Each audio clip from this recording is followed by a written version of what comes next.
আসসালামু আলাইকুম এভরিওয়ান, আমি অদিতি। সবাইকে আমন্ত্রণ জানাচ্ছি আবার নতুন একটা ভ্লগে। তো অনেক দিনেরই কিছু ক্লিপস নিয়ে আজকের ভ্লগটা সাজানো। তো এই ক্লিপসগুলো হচ্ছে গত শুক্রবারে আমার ভাই ভাবি বেড়াতে আসছিল। এখন তো তারা আসে শুধু বাবুকে দেখতে। আমার বাসায় লিটারেলি সার্কাস চলে এই বাবুকে নিয়ে, যে কে কোলে নিবে। আমার আম্মু, আমার ভাই ভাবি এরা সবাই মানে কি যে করে, এদের সিনগুলো যদি আমি ক্যাপচার করতে পারতাম তাহলে ভালো হতো। আমি ওগুলো মিস করেছিলাম। তো এই যে আমি এখানে ভয়েস ওভার দিচ্ছি আর শাহবেজ সাহেব এখানে তার আওয়াজ দিয়ে এখানে আমাকে বিরক্ত করছে। সেও তার আন্টিদের সাথে কথা বলতে চায়। এনিওয়েজ, এটা হলো তার পর দিনের ভিডিও। আমি আর আমার হাজব্যান্ড চলে গিয়েছিলাম বাজারে। এটা আমাদের খালপাড়ের বাজার না, এটা 11 নাম্বার, সম্ভবত 11 নাম্বারের বাজারটা। আমার বর কিভাবে যেন এই বাজারের সন্ধান পেয়েছে, তারপর থেকে এখন সে এই বাজারের ফ্যান হয়ে গেছে এবং এখান থেকেই সবসময় বাজার করে। তো আমাকে সেদিন জোর করে নিয়ে গেল, বললো যে তুমি চলো, তোমার খুব পছন্দ হবে। ভাবলাম যে ঠিক আছে, এই উছিলায় একটু বের হওয়া হবে, তো যাই বাজারে। তো এই যে এখানে বিলের কই মাছ, তারপরে শোল মাছ, আরও হাবিজাবি মাছ কিছু কিনলাম। তারপরে সবজি দেখলে তো একদম পাগল হয়ে যাই, এত সুন্দর সবজি। তবে সবজির মধ্যে এই আইটেমটাই আমি খাই না, এই শালগম। এছাড়া এমন কোনো সবজি না যেটা আমি খাই না। তারপরে যেখানে সিমের বিচি, মটরশুঁটি, এই ক্ষীরাগুলো এত সুন্দর ছিল, মানে সব কিছু নিয়েছি, মানে দেখেই আমি আর লোভ সামলাতে পারছিলাম না। এরপর এখানে কিছু কালারফুল ফুলকপি দেখলাম। আপনারা কে কে এই ধরনের কালারফুল ফুলকপি খেয়েছেন? আমি কখনো খাইনি, আমি তো সবসময় সাদাটাই খেয়েছি। তো এরকম মানে কোনো টেস্টে কোনো পরিবর্তন আছে কি না আমি আসলে বলতেও পারি না। তো যাই হোক, এই যে এখানে মাছ আমরা কাটিয়ে নিচ্ছি। আর কই মাছগুলো তো আমি কাটার, আমার কোনো বড় মাছ তো নাই, বাট এই ছোটো মাছও আমার পক্ষে কাটা কোনো সম্ভব না। যদিও হেল্পার আছে, তারপরেও আমি আসলে বাসায় কোনো মাছ কাটাকাটি রাখি না।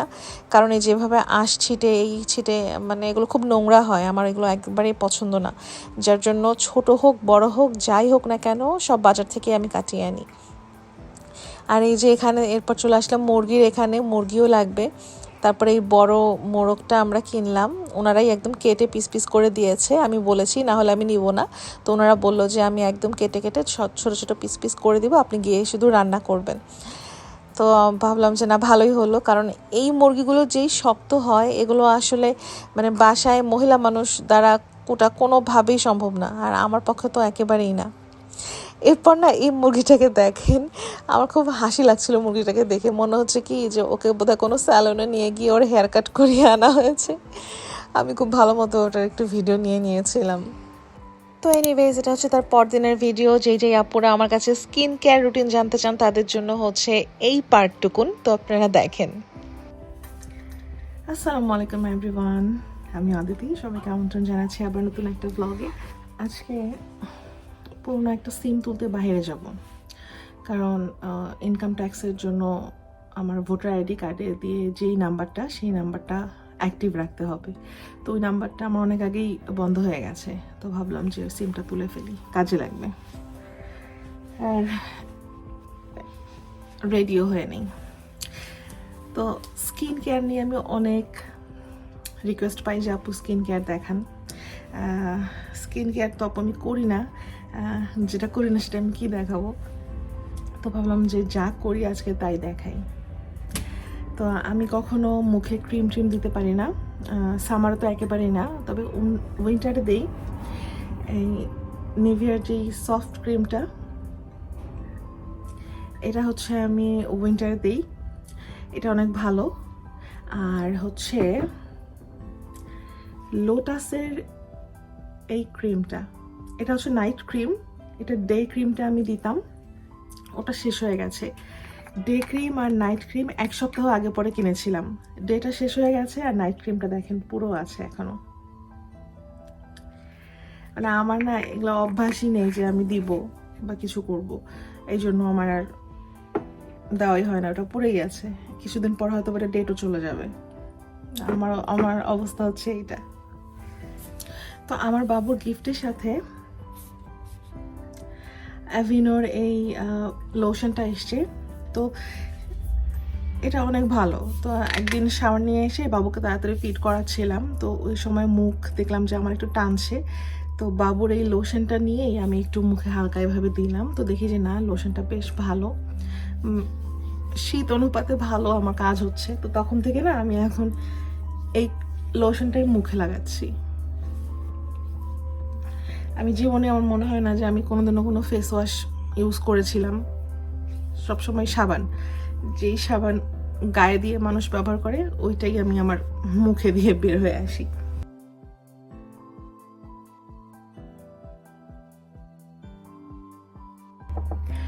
এটা হচ্ছে আরেকটা লিপ অয়েল, যেটা আমি রিসেন্ট কিনেছি। এটা অনেক ভালো।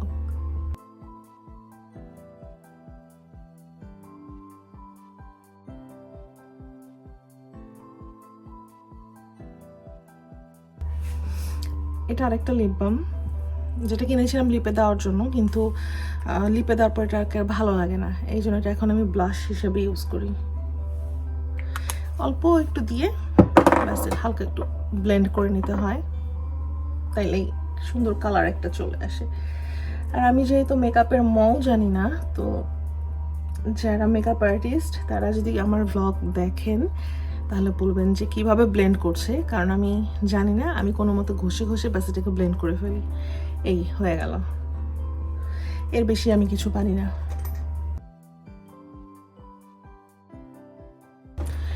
আর কাজলের মধ্যে ফ্লোরমারের এই কাজলটা আমি ব্যবহার করি, আর আইলাইনারের মধ্যে W7 এর এই আইলাইনারটা, এটা অনেক ভালো, ম্যাট একটা লুক আসে। আইলাইনার আমি কোনো পার্টিতে গেলে দেই, আদারওয়াইজ দেই না। মাঝে মধ্যে হয়তো যদি শখ হয় তাহলে দেই। কাজলও ওরকম, মন চাইলে দিল, না মন চাইলে না দিলাম। আজকে মন চাইলে তাই দিলাম।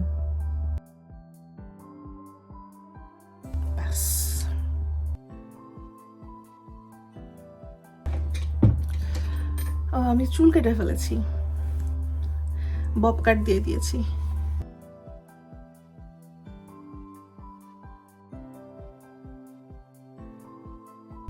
এই স্ট্রেটনারটা অনেক ভালো।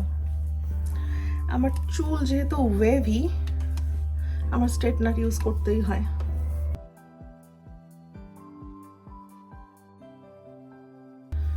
বাবু নিয়ে আসলে মেইনটেইন হয় না, এজন্য কাটে ফেললাম কালকে।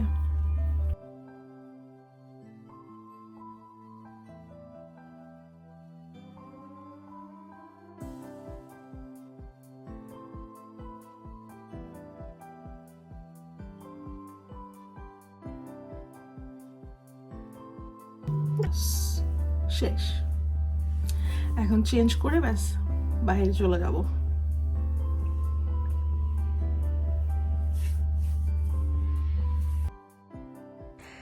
তো বের হওয়ার আগে যাওয়ার পথে ক্যালেন্ডারের পাতাটা উল্টে দিলাম।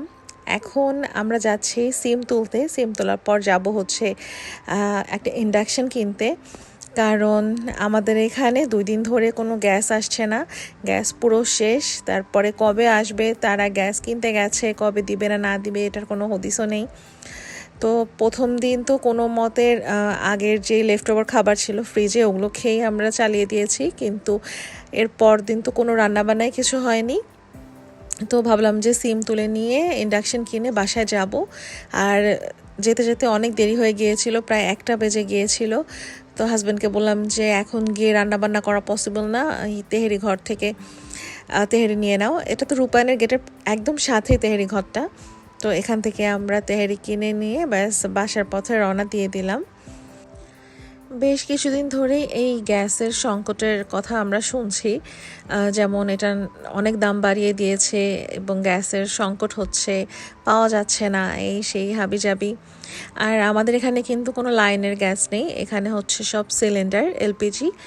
তো একটা সুবিধা হচ্ছে এগুলো সিলিন্ডার নিজেদের ঘরে রাখা হয় না, এটা হচ্ছে একটা জায়গায় সমস্ত সিলিন্ডার থাকে, সেখান থেকে লাইন করা আছে, সেই লাইনের থ্রু আমাদের বাসায় আমরা আর কি গ্যাসটা পাই।